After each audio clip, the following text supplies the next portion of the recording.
નમસ્કાર દર્શક મિત્રો, હું છું રૂપલ મુણીચિયા. સંપૂર્ણ ન્યૂઝમાં આપનું સ્વાગત છે. ડીસા તાલુકાના પેપળુ ગામે આજે અચાનક રસ્તા વચ્ચે આવી ગયેલ શ્વાનને બચાવ જતા બાઇક ચાલકને અકસ્માત ટળ્યો હતો.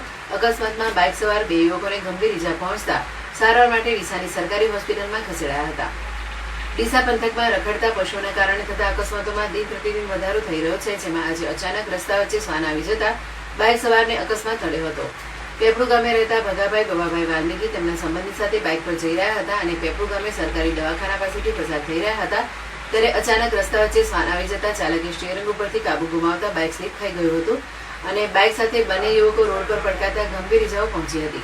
બનાવને પગલે આજુબાજુના ગ્રામજનો તરત જ દોડી આવ્યા હતા અને અકસ્માતગ્રસ્ત બંને યુવકોને સારવાર માટે 108 એમ્બ્યુલન્સ વાન મારફતે ડીસાની સરકારી હોસ્પિટલમાં ખસેડ્યા હતા. જોકે ડીસાની સરકારી હોસ્પિટલમાં પૂરતી સુવિધાઓ ન હોવાના કારણે પ્રાથમિક સારવાર આપી ઇજાગ્રસ્તોને અન્ય હોસ્પિટલમાં રિફર કરાયા હતા.